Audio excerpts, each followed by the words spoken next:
Perhaps the best episode of Fox's most recent medical drama, Doc, is episode 4, but the show's greatest accomplishment is that it fully explains Amy's bad treatment of patients and coworkers in the years preceding her brain damage. The death of her son Danny contributed to her ruthlessness and her obsession with becoming chief, but it never fully excused her contempt for everyone in her vicinity. Even if her coworkers' mockery of her medical condition seems trivial, it's difficult to ignore their animosity after witnessing how she treated them. This wasn't lost on the critics either. It's hard for many of the unfavorable reviews that contribute to Doc's 44% Rotten Tomatoes rating to feel sorry for Amy.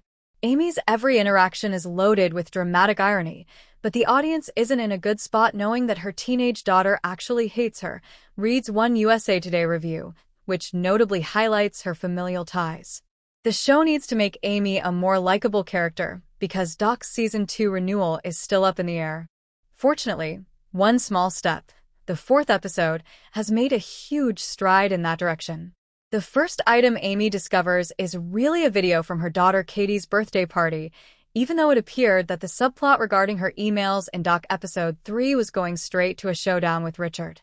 And dispute at the conclusion suggests that Amy holds Michael responsible for Danny's ordeal, but it begins normally. Michael declines to give her an explanation when she tries to ask him why she would blame him. He even tells Katie that if Amy asks, she should remain silent.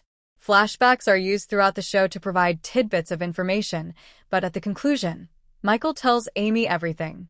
Gina was telling the truth when she said that Danny's arrhythmia caused his death during a field trip, but it wasn't as shocking as she made it seem.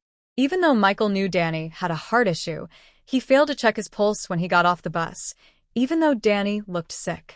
Since then, Amy has blamed Michael for their son's death. Her disdain for other medical professionals can be explained by the terrible failure of the doctor she loved the most.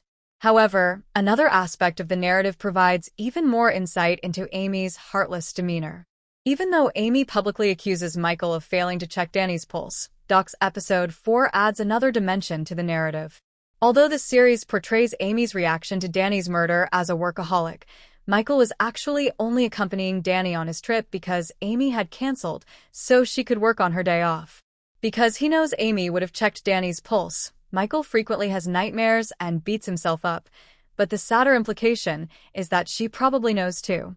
This provides a different explanation for Amy's fixation on controlling every aspect of each patient's care.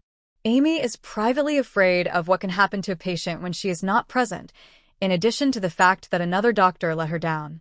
USA Today isn't wholly incorrect to characterize Amy as every stereotype TV has ever developed about an unfeeling doctor, but that doesn't make the cold doctor persona any less annoying.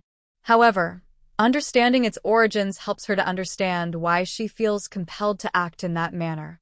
Amy is able to see herself from a viewpoint that no one has fully provided her with until Michael eventually relates the story of Danny's passing and how her bitterness caused their divorce.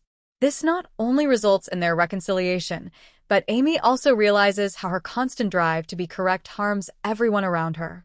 A significant character change coming into the second half of the season could result from this. Even if Doc's good ratings suggest that a renewal is probably assured, it might be crucial to see Amy genuinely atone for her past in order to improve the critical reaction. Doc can accomplish this most easily by asking Amy to use what she has learned about herself from Michael in her dealings with other coworkers. Since her accident, Amy has generally become more empathetic, although her insistence on opposing the treatment recommendations of other medical professionals hasn't really changed. Amy has the highest propensity of anyone in the ward to place a patient in critical condition before saving them at the last minute, which doesn't help either. The greatest approach to change both habits going ahead would be to see her allow supporting characters to take the lead more frequently. Remember to like, share, and subscribe to my channel for more videos.